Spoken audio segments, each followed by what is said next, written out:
Hi, it's Rob from the Bob Sphere, and well, it's midterms, so I thought I'd squeeze in another video. Nothing wrong with that. Okay, this time it will be a little bit different, not book related. It will be music related. I've said, if you follow me, I was a music journalist, or music reviewer, let's be more precise, for websites and local publications. And it's still stuck with me. I'm always looking for the next best thing. Next best thing? The new thing. Whatever. Okay, let's start. So, first off, we've got Viagra Boys, Welfare Jazz. This is a group from Sweden. This is their second album. I'm thinking because the first album was kind of a mini album, but let's consider that their debut. Shh, pumpkin. Anyway, this is their second album, and it's produced by Per Gunnerfeld, who did the Hives. He produced the Hives, Tyrannosaurus Hives, and there's that element. You can hear a Hives vibe in here. In the first album, it was more scraggly and rough. This one's more polished in places. There are more tunes. It's really good though, really really good. For me, it's a kind of cross, as I said before, between the Hives and the Birthday Party. In fact, there's a big Birthday Party influence. Yeah. Well, in fact, I'm looking at the track listing and I'm seeing songs that reminded me. In fact, there's one called Six Shooter, and the Birthday Party one that has a very similar title. Anyway, it's really good. Good riffs. There's a lot of saxophone, dirty, dirty rhythms, and the lead singer is also, he howls when he talks. You're gonna like that, even though he does give a fake Elvis accent in a couple of tracks, and it does sound like Nick Cave too. Recommended. So that I would give an 8 out of 10. Next, we've got Salt. Now, this came out last year, and I bought this in September, but Multipost is a little bit slow. That I received 2 weeks ago. Anyway, Multipost is a bit slow, so things are going to be late.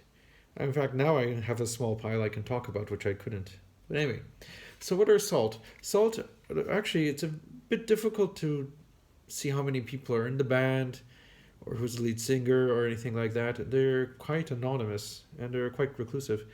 The thing is, though, they release at least one album or two albums a year. So, and the quality is better and better with each one. So this is called Untitled, Black Is. And I think, I've heard the other ones, I think this is the most, I would say polished, the richest one to date, musically. Yeah, and I heard the other one too, that I forget the title. Okay, lots of highlights, every track's a stunner.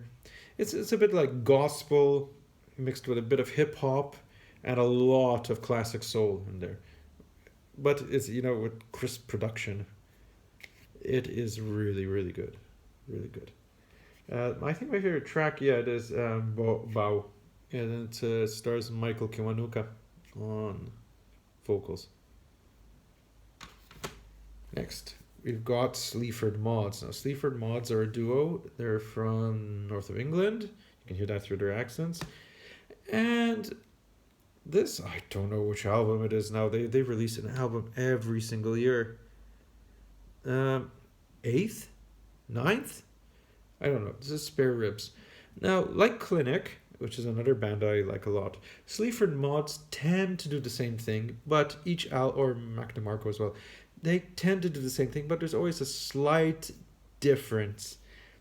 This one is a little bit more accessible than their previous outings, a little bit more electronic, and they've got collaborations with Amy from Emily and the Sniffers, which is really good, and Billy No Mates, who had them on her album last year, had Sleaford Mods on her album.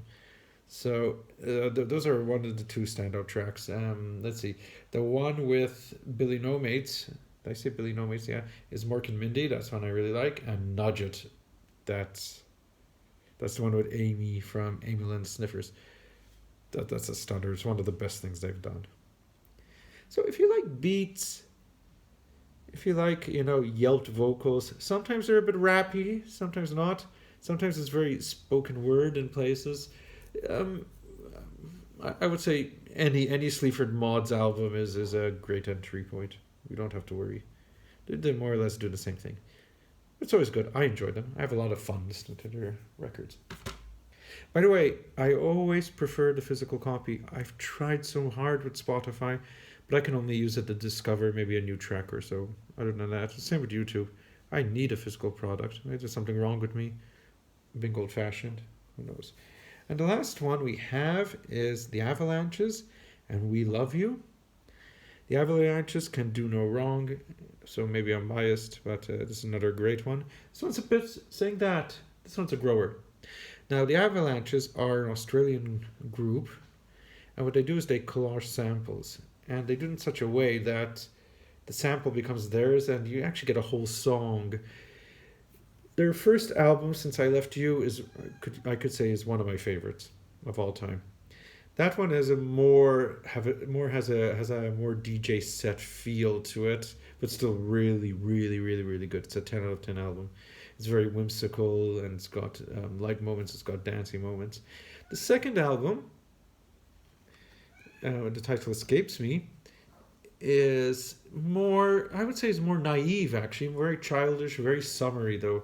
I like it a lot too. Let's say where Since I Left You guys 10, Wildflower, that's what it's called. Wildflower gets an 8. Hi, Pumps. You can see a little bit of her ear here. Oh yeah, but don't go in front. No one wants to see your rear end. Ugh, you can go on my lap if you want. Anyway, so we go to their third album, and yeah, it's I won't say it's more or less the same. This one, this one's more melancholic. That definitely. There are about maybe 3 or 4 dancing moments, but it's more downbeat. But it proves though that Avalanches can shed some of their energetic vibes, come up with something reflective. The best track, and I just got this, so I'm still trying to. Sorry, you've got a cat butt over here. So I'm still trying to process it. That's the thing with Avalanche's albums. I won't say they're instantly. It's not instant gratification, but anyway, this one I'm still trying to get a little bit used to. But there's a collaboration with Kurt Vile and Wayne Coyne of the Flaming Lips. That one I really like. The Weezer collaboration is very good. I mean, all the tracks are really good, but it's a little bit of a grower. Nothing wrong with that. Definitely. It's about my third listen now. A couple more and I'll conquer it. Yep. And I also got, but I didn't bring it with me because that's a sort of reissue. I had an old version of Pulp's, I think 4th album, or 5th album, different class, and it was scratched buggery. So I had to buy a new one. And it's a remastered version, and it sounds so crisp. It's so good. It's a very good album. Okay, that's all. If you want to share... Oh, cat interference again. There we go. If you want to share what you've been listening to, go ahead. This will be sporadic since, again, like I said, Post is not very good. I'm waiting for 2 more albums. One is Kiwi Jr. It's a Canadian band that I've started to enjoy. And the other one will be, I always get the name wrong, Black Country New Road? New Country Black Road? Something like that.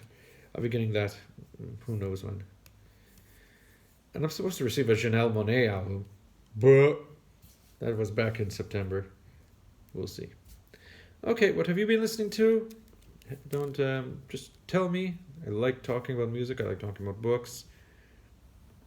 Leave a like, subscribe, yada, yada. Okay, next time.